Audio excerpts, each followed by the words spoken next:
Hello friends, YouTube channel पर LK classes में आप सभी को मेरा नमस्कार। जैसे कि हमारा जो टॉपिक है शब्द विचार हिंदी व्याकरण से, अभी हम उसके बारे में एक्सप्लेन कर रहे हैं। तो शब्द विचार के जो पार्ट थे कि शब्दों का वर्गीकरण किन आधारों पर किया जाता है, तो वो हमने आपको लास्ट वीडियो में बताए थे कि अर्थ के आधार पर, उत्पत्ति के आधार पर, रचना के आधार पर और प्रयोग के आधार पर। तो हमारी जो लास्ट वीडियो हमने अपने चैनल में अपनी एलके क्लासेस में वीडियो जो डाली थी, उसमें हमने अर्थ के आधार पर, रचना के आधार पर और उत्पत्ति के आधार पर इन 3 पार्ट्स को हमने एक्सप्लेन कर दिया था।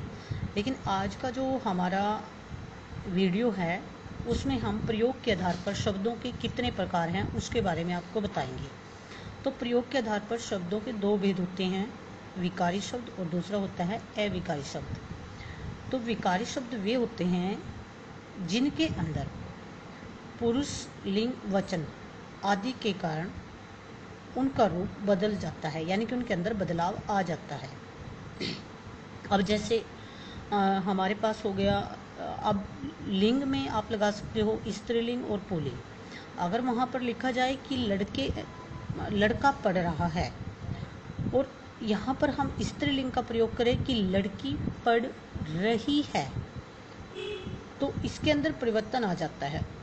ऐसे ही वचन के बदलने से भी परिवर्तन आ जाता है। जैसे बादल से वर्षा हो रही है, बादलों से वर्षा हो रही है, बादलों से, तो इनमें कुछ ना कुछ, जैसे वचन के बदलने पर भी बदलाव आ जाता है। पुरुष हो गए जैसे स्त्रीलिंग, पुल्लिंग, इनके बदलने से इन शब्दों में बदलाव आ जाता है, उन्हें कहा जाता है विकारी शब्द।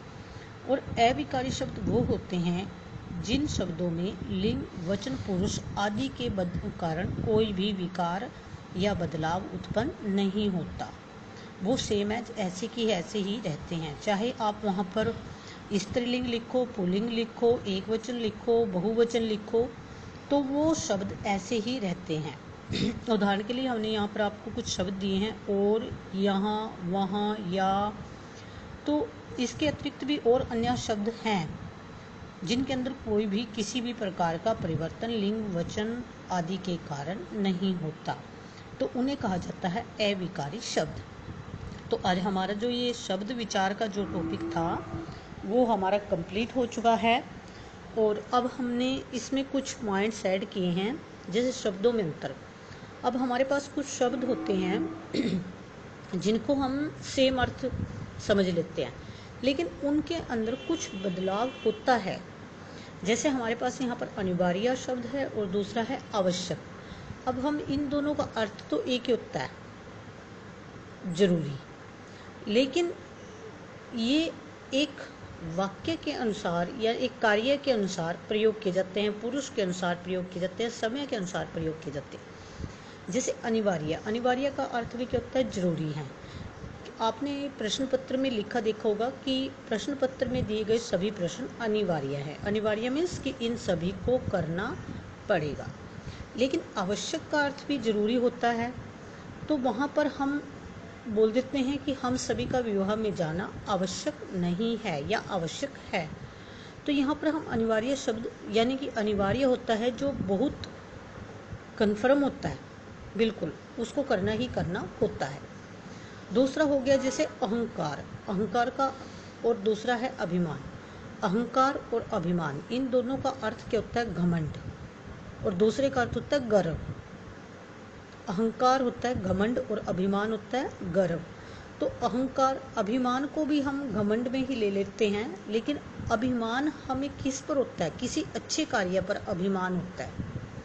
जहाँ पर किसी अच्छाई की बात वहाँ पर की जाए तो वहाँ पर हम अभिमान शब्द को प्रयोग में लाते हैं, न कि अहंकार को। अहंकार का अर्थ होता है घमंड। घमंड किसका द्वार होता है, विनाश का। ऐसे ही योग्यता और कुशलता। अब आप बोलने में कई बार योग्यता और कुशलता को दोनों को एक ही वाक्य में प्रयोग कर लेते हैं, लेकिन नहीं, दोनों को अलग अलग तरीके से यूज किया जाता है। जैसे योग्यता क्या होता है कि किसी भी अगर आपको मान लो कि एक टीचर ही बनना है, अध्यापक बनना है, तो उसके लिए आपकी जो योग्यता है वो BA BEd होनी अनिवार्य है। यानी कि उसके अंदर वो योग्यता होनी चाहिए, तभी वो अध्यापक बन सकता है। दूसरा है कुशलता। अब कुशलता के लिए किसी डिग्री की या किसी भी एक पर्टिकुलर चीज़ की आवश्यकता नहीं होती।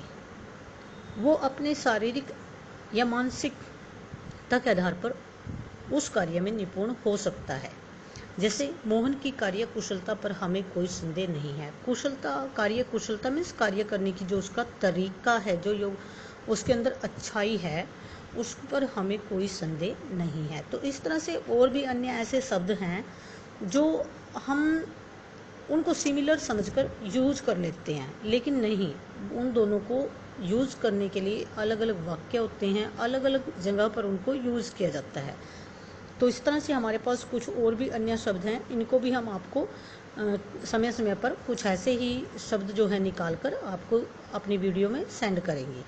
तो आज के लिए हमारी जो ये वीडियो थी वो यहीं तक थी। हमारी जो वीडियो शब्द विचार के ऊपर हमने बनाई थी, उसका लास्ट टॉपिक जो हमारा रहता था प्रयोग के आधार पर, तो वो आज हमने आपको इस वीडियो में दिया है। और अब हमारा जो शब्द विचार का जो टॉपिक था वो क्लियर हो चुका है।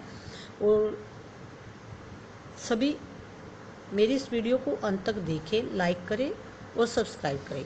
अगर आपने मेरे इस चैनल को सब्सक्राइब नहीं किया है तो वीडियो को देखने से पहले चैनल को सब्सक्राइब करें, लाइक करें और शेयर करें। Thank you.